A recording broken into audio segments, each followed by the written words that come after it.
Bienvenue dans Soif de Sens, l'émission qui t'aide à construire une vie et une société pleine de sens. Chaque semaine, je reçois un humain inspirant pour t'aider à incarner le changement. Et aujourd'hui, on accueille Baptiste Lemaître pour parler de la révolution du vélo. Salut Baptiste. Salut Pierre.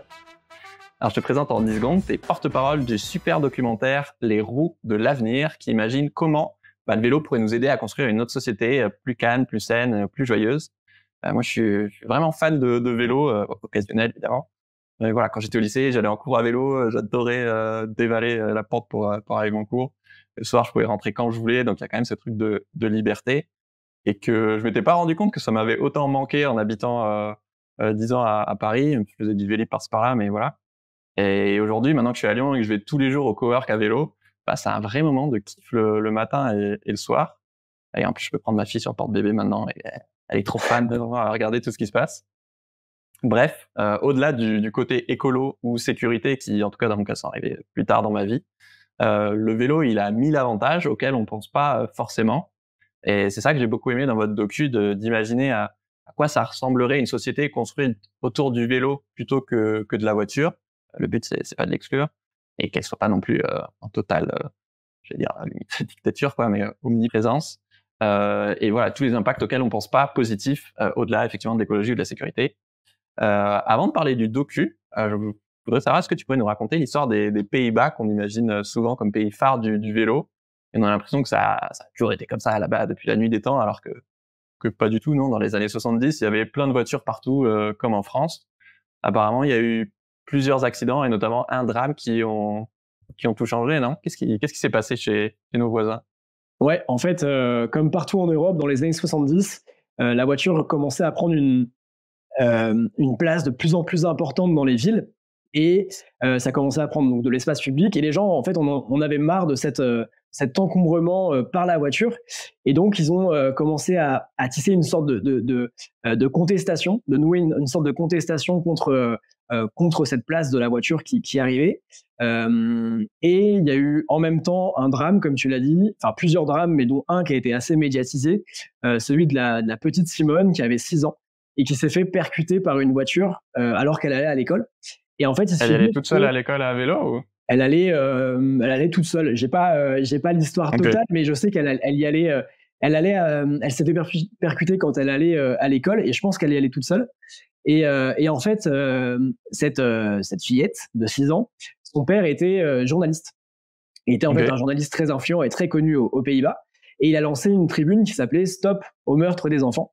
Et c'est devenu une vraie bannière de contestation, si bien que en fait les dirigeants ont laissé, les dirigeants des Pays-Bas ont laissé la place aux enfants pour réécrire leur ville de demain, réimaginer leur ville de demain.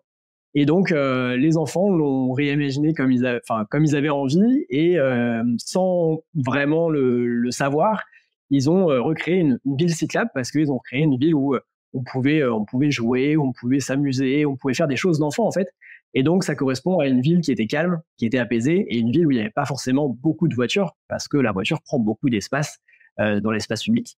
Et puis c'est hostile pour les enfants, quoi. C'est clair que c'est complètement, c'est assez hostile, et eux avaient ce besoin de retrouver aussi de l'espace pour pouvoir jouer comme des enfants. Et donc ça, c'était la première, on va dire, ça a été l'événement structurant de la cyclabilité aux Pays-Bas. Et après, il y a un événement qui est quand même plus large et plus gros et d'ampleur, ce qui a fait que les Pays-Bas sont devenus aujourd'hui ce qu'est les Pays-Bas, c'est-à-dire un pays qui est très cyclable. C'est qu'il y a eu la crise pétrolière de 73 qui a obligé le gouvernement à prendre des mesures pour pouvoir avoir une politique de mobilité qui était la politique la plus économique possible, parce que fallait faire des coupes budgétaires à cette époque-là. Et donc ils n'ont pas beaucoup de pétrole aux Pays-Bas, quoi. Et ils n'ont pas beaucoup de pétrole en plus.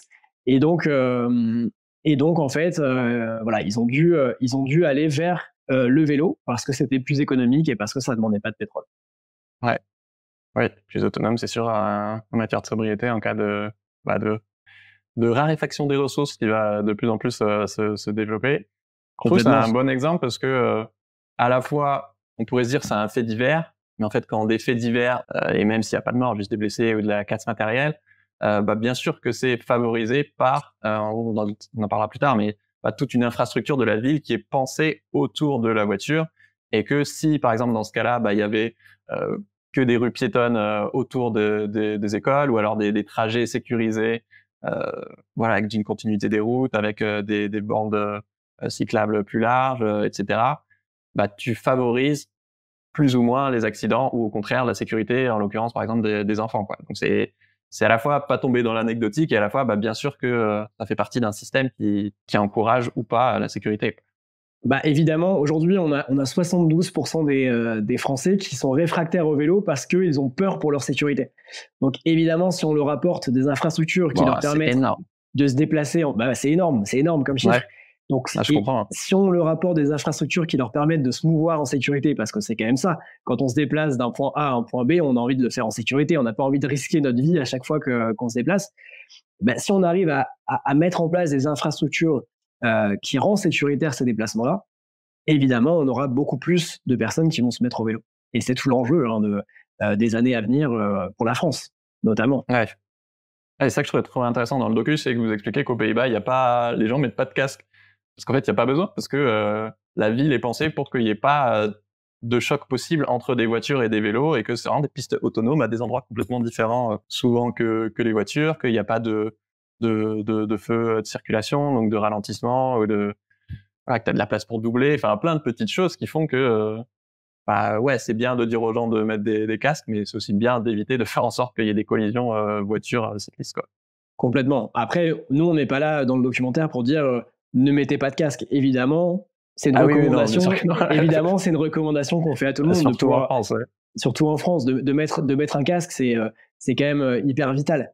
Mais par contre, effectivement, aux Pays-Bas, la plupart des gens ne portent pas de casque parce qu'il n'y a pas, il y a un réseau cyclable qui est séparé de la route, ce qui fait qu'en fait, il n'y a pas de choc entre voiture et vélo, et donc il y a moins de risques, même s'il y a toujours des risques, mais il y a moins de risques qu'en France, où on a des infrastructures cyclables qui sont généralement à côté de la route. C'est marrant comment c'est ancré dans nos imaginaires que l'omniprésence de la voiture, ça a toujours été comme ça, alors que bien sûr que non. Par exemple, au 19e siècle, vous dites que le premier moyen de déplacement, c'était la marche. On marchait 1 heure par jour, donc 4-5 km. Que depuis les années 50, que la voiture nous a permis de multiplier par 12 les kilomètres parcourus par rapport à il y a 200 ans. Alors c'est trop cool, hein, on va pas se mentir, ça a permis plein de choses. Mais du coup, la conséquence, c'est que grâce à ce super pouvoir, nos modes de vie se sont adaptés à la voiture, qui permet du coup d'étaler beaucoup plus nos logements, les zones résidentielles, mais aussi les emplois, les boîtes qui vont s'installer un peu plus loin, où ça coûte moins cher qu'en centre-ville. Mais du coup, on est devenu dépendant au fait de parcourir pas mal de grandes distances, et donc dépendant de la voiture. Mais je savais pas, par exemple, avant les années 50, on n'avait pas le droit de se garer dans l'espace public. Et donc, c'est grâce au lobby que ça a été rendu possible. Sauf que il y a quand même une forme d'hypocrisie aujourd'hui, parce que bien sûr qu'on est tous addicts à la voiture et que ça a plein d'avantages, mais en même temps, personne ne veut vivre dans un espace rempli de bagnoles. Aurélien Bicot, un chercheur, le dit très bien dans le film. Dans les pubs de promoteurs immobiliers, il n'y a jamais de voiture. Dans les simulations 3D des logements, il y a toujours des piétons, le petit arbre, la plante, un vélo. Personne ne veut le bruit, la pollution ou le danger des voitures en bas de chez soi. Est-ce que tu peux nous parler de ce paradoxe où à la fois on idolâtre la voiture, Macron et ses déclarations, et toute notre société est construite autour de ça en termes d'architecture, et en même temps, personne n'a envie de vivre dans un espace rempli de bagnoles? C'est vrai que la voiture, ça a quand même été une invention qui a totalement bouleversé notre manière de vivre. Comme tu l'as dit, il y a un grand étalement urbain qui s'est créé, un grand étalement de nos activités, ce qui fait qu'on a des distances parcourues qui sont passées de 5 km aujourd'hui à beaucoup plus. On a dit x10, x12 fois les distances qu'on faisait avant, donc c'est assez considérable. Et c'est vrai que ça induit un paradoxe. Tu disais que personne ne voulait vivre dans un espace plein de voitures, mais en fait ça, c'est un phénomène qui est assez général. On se rend compte par exemple avec l'éolien, je crois qu'il y a 70 ou 71% des Français qui sont favorables à l'éolien. Pourtant, quand tu regardes, il n'y a aucun Français qui est favorable à avoir une éolienne quand elle est près de chez soi. Donc tout le monde est favorable à développer la pratique. Personne ne veut vivre dans un espace plein de voitures, mais par contre tout le monde veut avoir sa petite voiture personnelle et individuelle pour pouvoir se déplacer, parce que ça reste quand même un outil pour aller loin et un outil confortable, la voiture. Donc ça, en fait, c'est un phénomène qui est assez général et qui a été théorisé. Ça s'appelle la dissonance cognitive. Je sais pas si ça te parle, mais c'est le fait d'avoir deux idées, deux croyances qui ne sont pas compatibles entre elles. On peut pas avoir tous notre voiture individuelle et de l'autre côté avoir un espace urbain qui soit totalement calme et agréable sans véhicule motorisé. C'est juste pas possible. Et ça, il y a une stat qui le montre bien, c'est qu'à Paris, on a 4% des déplacements qui se font en voiture. Ok, c'est rien. C'est quasiment rien. Pourtant, quasiment 50% de l'espace urbain, il est utilisé pour pouvoir créer le système voiture, le système routier. Donc ça montre bien en fait qu'on ne peut pas avoir tous une voiture individuelle, donc 100% de voitures individuelles, et un espace urbain qui est calme, qui est agréable, qui est sans système voiture. Et donc pour ça, on doit trouver des solutions, et les solutions, elles sont assez simples. C'est favoriser des systèmes qui prennent moins de place, comme la marche à pied, comme le vélo. C'est favoriser, pourquoi pas, pour des plus longues distances, l'autopartage, la pratique de l'intermodalité, c'est-à-dire le train et vélo. Et donc nous, en tout cas, c'est ce qu'on cherche à promouvoir avec le documentaire, cette pratique du vélo, parce que ça permet de réduire l'emprise au sol qui est dédiée à la voiture et de redonner un peu place à d'autres activités dans la ville. Je précise, mais le documentaire est vraiment focus sur la voiture en ville, parce que voilà, la voiture à la campagne, forcément, c'est une question complètement différente, où voilà, t'as pas du tout les mêmes réseaux de transport collectif et des problèmes de place ou de stationnement. Enfin, c'est pas du tout les mêmes enjeux. Donc voilà, le but c'est pas de stigmatiser gratuitement la voiture. L'idée c'est de réduire sa place, mais de manière intelligente. Et bien sûr, ça peut rester pratique dans certains cas. On veut donner envie aux gens de faire du vélo, pas leur faire la leçon ou pas être moralisateur. Ouais. Je me demandais, c'est quoi l'histoire du docu? Comment, je crois que vous êtes un groupe de potes à la base, on arrive à faire un docu sur le vélo? En fait, nous, on est arrivé en 2021 à Bordeaux dans le cadre de nos études. Donc, quand je dis nous, on a un groupe de 5 étudiants qui ont fait ce documentaire. Et on a découvert quasiment en même temps le vélo au quotidien. Evan, qui fait partie de l'équipe, et moi, on faisait du vélo sportif, mais on n'avait presque jamais entendu parler de vélo au quotidien. Et en fait, Bordeaux, c'est une ville qui s'y prête beaucoup. Il y a de plus en plus de personnes qui utilisent le vélo comme moyen de transport. Et donc, on s'y est mis, on a essayé, et on a trouvé ça trop cool. Et donc, on a eu envie de documenter ça, d'aller chercher un petit peu plus loin pourquoi les gens faisaient du vélo au quotidien, quelles étaient leurs envies, quelles étaient leurs motivations, quels étaient les acteurs aussi sur le territoire qui œuvraient pour développer cette pratique. Et donc, on a commencé à faire un petit documentaire de 3 minutes qui était essentiellement bordelais. Et on a été invité à un congrès qui s'appelle le congrès de la FUB, la Fédération des usagers de la bicyclette. Et on a découvert que ce microcosme bordelais, en fait, il était partout en France le même. Et donc, on s'est dit que ce petit reportage de 3 minutes qu'on avait fait à Bordeaux, on allait en faire un documentaire plus large d'1 heure pour parler de vélo au quotidien de manière, avec une thématique nationale, avec une diffusion à échelle nationale. Et donc, pour ça, on allait chercher 2 réalisateurs qui sont Charlotte et Romain. Et donc, l'équipe de 5 est devenue l'équipe de 7. Et on a fait un documentaire d'1 heure en ayant presque 300 heures de rush pour 1 heure de docu. Le cauchemar. C'est assez considérable, quoi. Le dérushage était quand même costaud. C'est marrant de montrer à quel point effectivement dans votre groupe il y a pas mal de diversité dans l'usage, toi plus sportif, d'autres moins, et surtout comment on a souvent le cliché que les gens ils s'engagent parce que ils sont très militants dans leur tête depuis qu'ils ont 5 ans, alors que non, pas forcément. C'est chemin faisant que tu te dis mais en fait ça résonne chez moi, ça résonne chez les gens. Mais en fait je trouve que ce truc est intéressant, et en fait je découvre une caverne d'Alibaba qui est 10 fois plus grande que ce que j'aurais imaginé, et du coup au lieu de faire un film de 3 minutes, on va faire un docu de 1 heure. Et c'est assez chouette comme complètement. Mais en fait, ce qui est marrant, c'est que le film s'est construit en même temps que nous, on a découvert le vélo au quotidien. Au départ, on s'y est vraiment mis par opportunité et par contrainte aussi, j'ai envie de dire, parce que la voiture à Bordeaux, c'est un enfer, ça coûte très très cher. Pour un étudiant, c'est inaccessible. Et donc, tu es confronté à repenser ton mode de déplacement. Tu dis comment je vais me déplacer. Donc, tu as le choix, tu as le tram, tu as la marche à pied, tu as le vélo. Et en fait, c'est vrai que le moyen le plus économique et le plus rapide, en fait, le plus pragmatique en ville, en tout cas dans les cœurs de ville, c'est le vélo. Et donc, on s'est très vite mis au vélo. Et donc, c'est par contrainte et aussi par envie, hein, évidemment. Ouais. Toi, pourquoi ça te tient à cœur de promouvoir le vélo? Et ben, ça me tient à cœur parce que déjà, j'adore ça.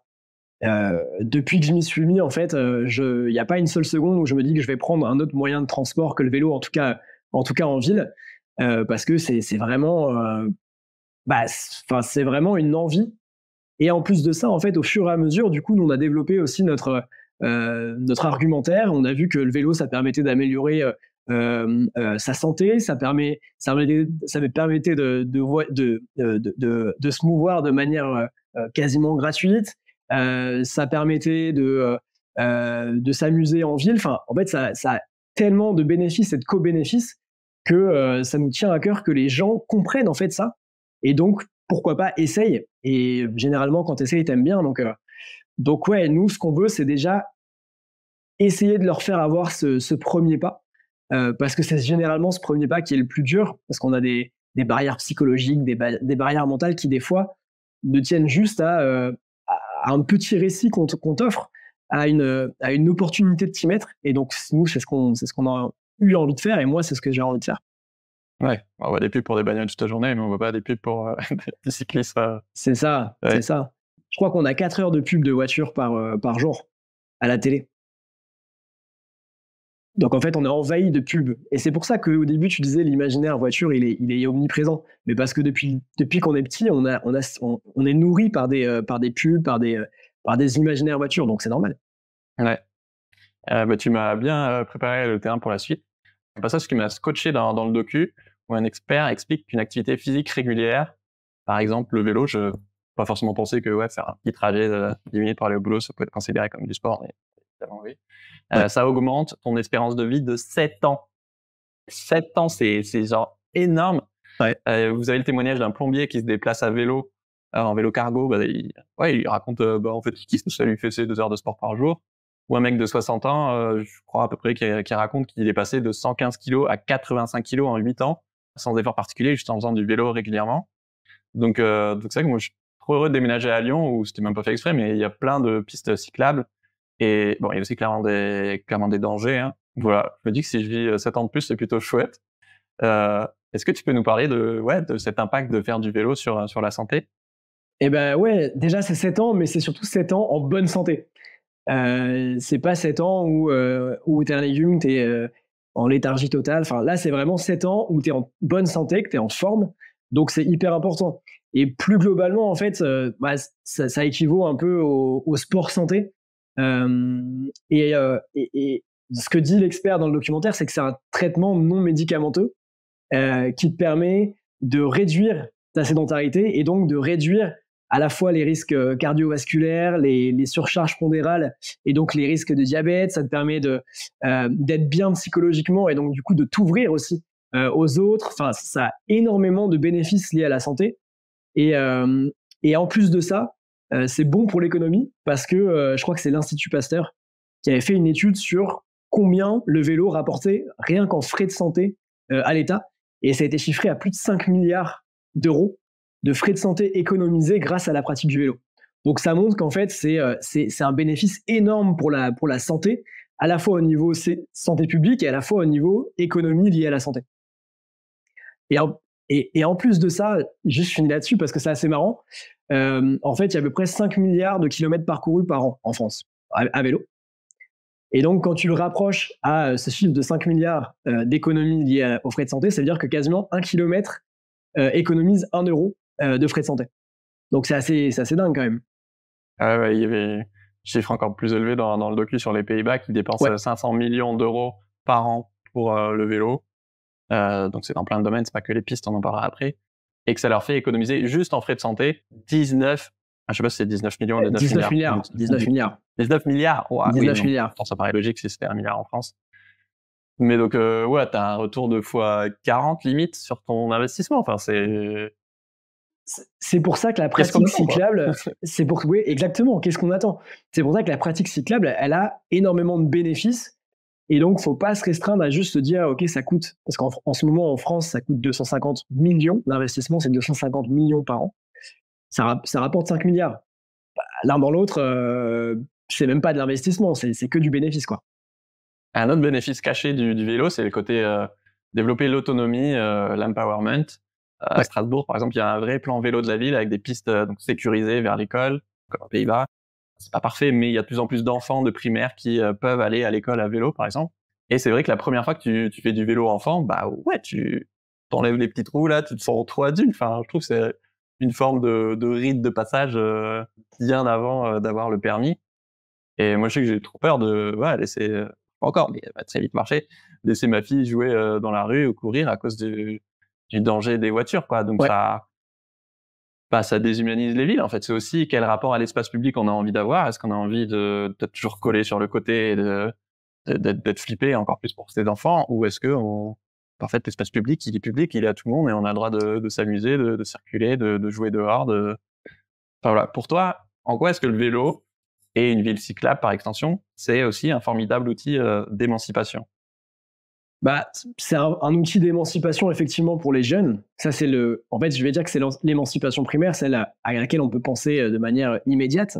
C'est vrai que quand on est jeune, il faut compter sur les parents pour qu'ils nous emmènent, sur pourquoi pas le bus scolaire pour qu'ils nous emmène au collège. Et il faut surtout attendre les parents et le bus scolaire à la fin des cours, ce qui peut être très long des fois.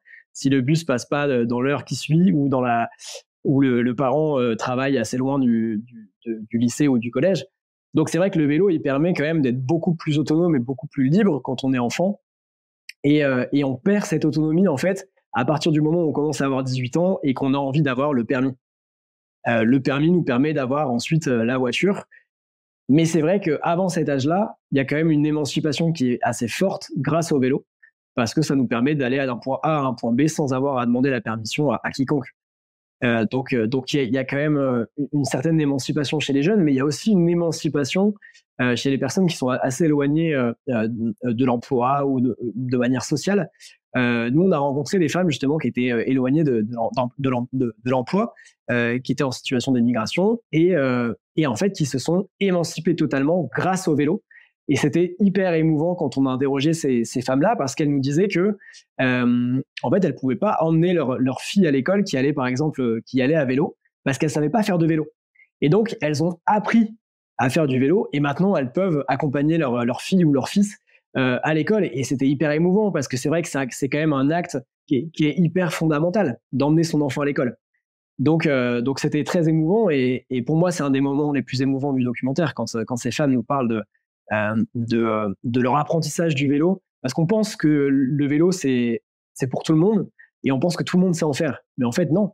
Il y a plein de gens qui savent pas en faire et qui ont même honte de ne pas savoir en faire. Donc, il y a des cours pour adultes pour pouvoir apprendre aux adultes à faire du vélo. Et donc, ouais, pour ces femmes, ça a été une émancipation énorme.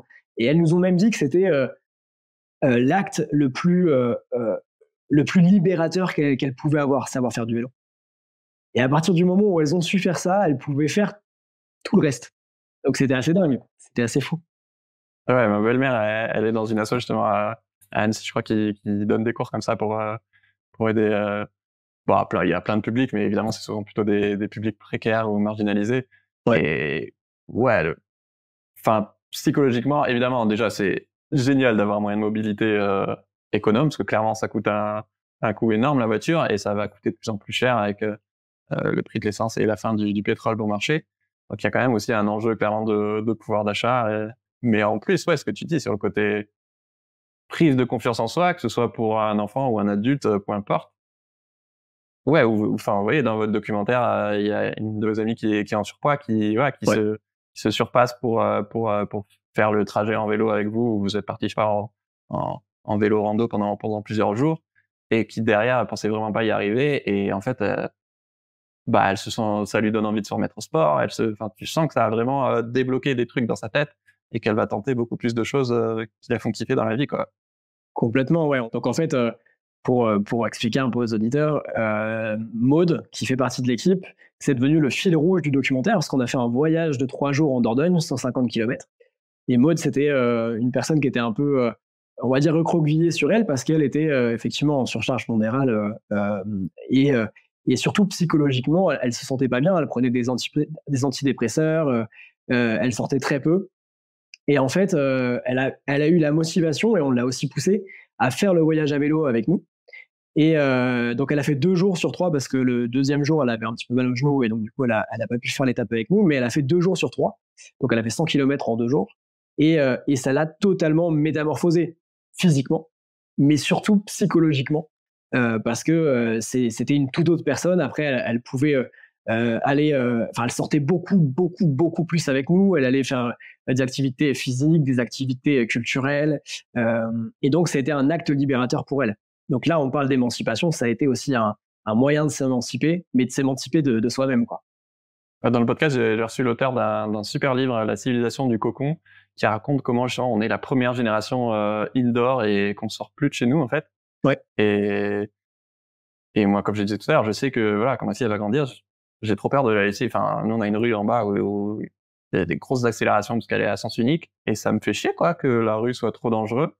Et je me rappelle qu'en Angleterre, il y a dans des collectifs du mouvement ville en transition, les habitants ils ont décidé dans certaines villes et villages de piétoniser certaines rues d'habitation pendant le week-end où les voitures ont plus le droit de circuler. Ouais. Et du coup, bah, tout le monde joue dans la rue. T'as un adulte qui peut surveiller un peu les enfants de plein de familles, ou alors les adultes qui prennent l'apéro, tu joues à la pétanque. Enfin, peu importe, tu recrées du lien social avec tes voisins, intergénérationnel, etc. Ouais. En quoi, pour toi, est-ce que j'ai l'impression que souvent quand on parle de vélo, voilà, on est focus vélo, vélo, voiture, etc. Alors oui, il faut en parler, mais c'est pas que ça. En quoi développer le vélo, c'est aussi développer la ville à pied et donc le lien social, le vivre ensemble, etc. Alors, juste pour rebondir sur ce que tu as dit avant, j'ai une anecdote un peu marrante là-dessus. En fait, à Paris aussi, ils bloquent des fois les rues aux voitures. Donc, la rue redevient piétonne et cyclable. Je crois que c'est tous les premiers dimanches du mois, de mémoire.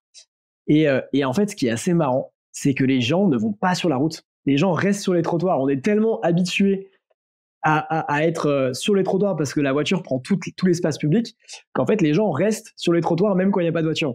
Donc ça, j'ai trouvé ça assez marrant et assez révélateur aussi de tout l'imaginaire qu'on a derrière et de l'inertie qu'il y a sur l'imaginaire du monde d'avant. En fait, pour moi, ça, c'est le monde d'avant. Le monde de la voiture, c'est le monde d'avant.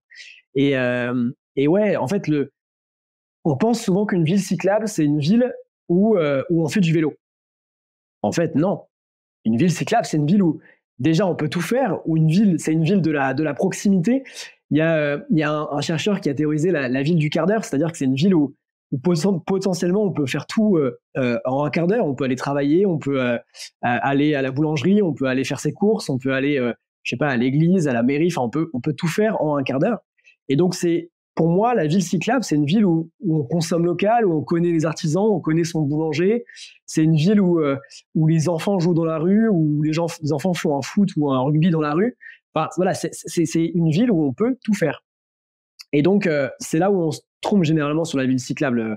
C'est que le vélo, il permet vraiment de revenir à une ville humaine, à taille humaine. Et ça redonne aussi un certain dynamisme à la ville. Avec l'étalement urbain que l'on a, on se rend compte que vu qu'on a accès à des kilomètres parcourus qui sont plus longs, eh ben, on a mis des stades de foot ou de rugby en dehors des villes, on a mis des centres commerciaux bien en dehors des villes. On doit toujours faire beaucoup de kilomètres pour pouvoir se déplacer. Donc la ville cyclable, c'est la ville où en fait on a toutes ces zones d'échange qui se regroupent encore une fois dans un cœur de ville qui est dense et qui permet de faire toutes ces choses-là, quoi. Ouais. Et l'idée, c'est pas juste d'élargir la voirie et des pistes cyclables, sinon c'est ok, il y a plus de vélos, mais voilà. C'est penser à une reconfiguration, c'est penser à une reconfiguration totale de la ville. Pour qu'il y ait des voitures qui puissent circuler sur des axes stratégiques et qu'il y ait aussi beaucoup plus de zones piétonnes et ou cyclables safe, quoi, en sécurité, quoi. Ouais, complètement. Et pour ça, il va falloir effectivement repenser notre manière de construire la ville. Bah, c'est ça, du coup, c'est pas juste quel est le moyen de transport le plus écolo, c'est de quelle ville t'as envie. En fait, la vraie question du vélo, c'est juste un cheval de Troie, quoi. c'est de quelle ville tu as envie, c'est où est-ce que tu travailles par rapport à ton lieu de domicile, c'est où est-ce que tu peux emmener tes enfants par rapport à ton lieu de domicile. C'est aussi, il n'y a pas que l'urbanisme qui a changé, il y a aussi la façon de penser, nous, notre mode de vie. Parce que c'est hyper agréable de travailler à 10 minutes en vélo de chez soi. C'est hyper agréable de pouvoir faire ses courses. Surtout si t'as pas le nez dans les tuyaux d'échappement. Exactement. C'est clair que c'est pour ça que j'en faisais pas trop à Paris, mais ouais. Depuis des années, du coup, il y a ce mouvement international qu'on appelle une Vélorussion, donc un jeu de mots entre vélo et révolution, avec Alternativa en France et plein d'autres acteurs pour promouvoir le vélo en ville. Et en parallèle, pendant le confinement, le vélo a explosé. Il y a des citoyens à Paris qui sont chauffés pour dessiner un réseau cyclable, le RER-V. RER-V, ouais. Est-ce que tu peux nous raconter l'histoire de ce projet assez dingue? Ouais. Ben, le RER-V, c'est vrai que c'est assez dingue parce que ça part d'une initiative citoyenne où en fait des citoyens se sont regroupés pour pouvoir tracer un aménagement cyclable qui était structurant dans les milieux urbains, un itinéraire cyclable qui était continu, qui était totalement sécurisé. Et donc ils ont ce mouvement citoyen, ils ont proposé ça à la région Île-de-France, et la région a trouvé ça super comme idée parce que ça résout pas mal de problèmes, notamment d'encombrement dans la ville. Et donc, ils ont donné un budget à ces citoyens pour pouvoir mettre en œuvre ce RER-V, RER vélo. Mais en fait, ça appartient à quelque chose qui s'appelle les réseaux express vélo. Et ça, en fait, il y en a plein partout en France qui sont en train de naître. Il y en a un à Grenoble, je crois que ça s'appelle Chrono Vélo. Il y en a un dans pas mal de métropoles en France. Je ne pourrais pas te dire toutes les métropoles, mais il y en a une notamment à Bordeaux, moi où j'habite. Et donc, ça permet vraiment de créer des axes structurants qui ne soient pas des pistes cyclables partout, mais par contre, des grands axes stratégiques qui permettent de se déplacer nord-sud, est-ouest, enfin plutôt nord-sud, est-ouest, et de le faire en sécurité, de manière rapide et totalement à l'écart du réseau routier. Donc c'est hyper innovant et ça va permettre vraiment de mailler au mieux les territoires pour pouvoir avoir une politique cyclable qui soit réellement ambitieuse et sécuritaire. Ouais. Ouais, on estime que le vélo permettrait de rapporter 29 milliards à la France entre le tourisme, les magasins de vélo, la réparation, et de créer 100 000 emplois dans les années à venir. Donc, c'est pas mal. Je vais lâcher ces 2 chiffres pour consolider le propos au-delà des anecdotes, mais qui élisent toujours un truc plus global. Et vous dites très bien dans le film, je l'ai dit tout à l'heure d'ailleurs, que le truc numéro 1 qui manque aujourd'hui, c'est de donner envie de rendre le vélo sexy. Et j'imagine que c'est en partie pour ça que vous faites plein de projections citoyennes. Est-ce que tu peux nous parler de vos projections citoyennes, ou voilà, comment ils font les gens qui nous écoutent, qui ont envie de voir ce super docu? Mais en fait, nous, on a eu l'idée dès le départ de diffuser le documentaire sous forme de ciné-débat. Parce que on avait envie en fait de diffuser le documentaire, que les gens, les spectateurs qui étaient dans la salle, présents dans la salle, puissent commencer à se poser quelques questions sur le documentaire, sur le vélo, et ensuite puissent nous les poser, et on répond à toutes les questions. Et la plupart des gens qui voient le documentaire, en fait, déjà l'apprécient et ont envie d'essayer de se mettre au vélo. Et donc, c'était vraiment, nous, c'était l'objectif principal, c'était que les gens qui voient ce documentaire se mettent au vélo, essayent, et généralement, comme je l'ai dit tout à l'heure, quand on essaye, on aime bien, et on continue. Donc nous, c'est le mode de diffusion qu'on a choisi. On a fait, depuis le début du documentaire, ça fait à peu près 8 mois qu'il est sorti. On est à près de 140 projections, et on en a encore pas mal qui sont à venir. Je vous mettrai le lien avec la carte des projections à venir dans la description. Ouais, complètement. Et donc, on a essayé de mailler un peu partout le territoire. On s'appuie notamment sur les assos, sur les entreprises, sur les collectivités, pour pouvoir mailler au mieux le territoire et que vous ayez une diffusion au plus proche de chez vous. Et donc voilà, on a la possibilité d'organiser des projections partout. Donc, n'hésitez pas à nous demander si vous n'avez pas de projection proche de chez vous. Tout le monde, vraiment, peut organiser une projection. Que vous soyez, comme j'ai dit, une entreprise, une collectivité, une asso. On le fait aussi dans les lycées, dans les universités. En fait, on peut le faire partout. Ouais. Donc, vraiment, il y a un critère de nombre de personnes minimum ou de... Pas du tout. Il n'y a aucun critère. Et c'est très simple parce qu'on peut envoyer le fichier de manière numérique. On n'a aucune contrainte. Donc, si vous voulez faire une projection privée, il n'y a aucun souci. Il faut juste nous contacter avant, évidemment, pour qu'on puisse vous transmettre le film. mais tout projet sera étudié et tout projet sera sûrement validé. Donc Et voilà. il faut vous contacter où? Il y a de l'adresse l'adresse mail sur le site internet. Sinon, c'est juste l'héros-de-l'avenir@gmail.com. Et là, on est en pleine tournée. Aujourd'hui, c'est off, mais on est en pleine tournée pour diffuser des bonnes ondes et rendre désirable le monde de demain à vélo. Ouais, on s'est parfaitement dans la lignée du docu de demain, justement, où voilà, à la fin, les gens ils se rassemblent et ils décident ensemble de monter je sais pas, un jardin d'incroyables comestibles ou de lancer des projets, etc. Est-ce que tu aurais des anecdotes à raconter sur l'impact que le docu a pu avoir sur des gens qui l'ont vu? En fait, le docu, je pense qu'il a 2 types d'impact. Le premier, c'est que il y a beaucoup de non-initiés qui viennent dans la salle, donc de personnes qui font pas encore de vélo et qui nous disent: «J'ai envie d'essayer». Et donc ça, on a une anecdote qui est assez marrante là-dessus, c'est que la toute première diffusion qu'on a faite, il y avait 20 personnes, c'était vraiment une toute petite diffusion et c'était pour prendre la température et les retours qu'on allait avoir sur ce documentaire-là. Et en fait, il y a une dame qui nous a dit, je faisais pas de vélo, je savais faire du vélo, mais j'en faisais pas parce que j'avais peur. Et le docu m'a enlevé cette barrière, qui est généralement une barrière psychologique en fait, hein. Et je suis allé avec ma fille chercher le pain le dimanche à vélo. Et donc nous, c'est ce genre de petite victoire qui nous fait aussi continuer à diffuser le documentaire massivement, parce que ce genre de petites victoires, on en a très souvent après les projections. Et le deuxième impact qui est assez fort, c'est que on a généralement des élus ou des agents des territoires qui sont dans les cinémas ou dans les lieux de projection. Et donc, il y a vraiment un débat citoyen qui s'organise en dehors du fait que nous, on répond aux questions pendant les débats.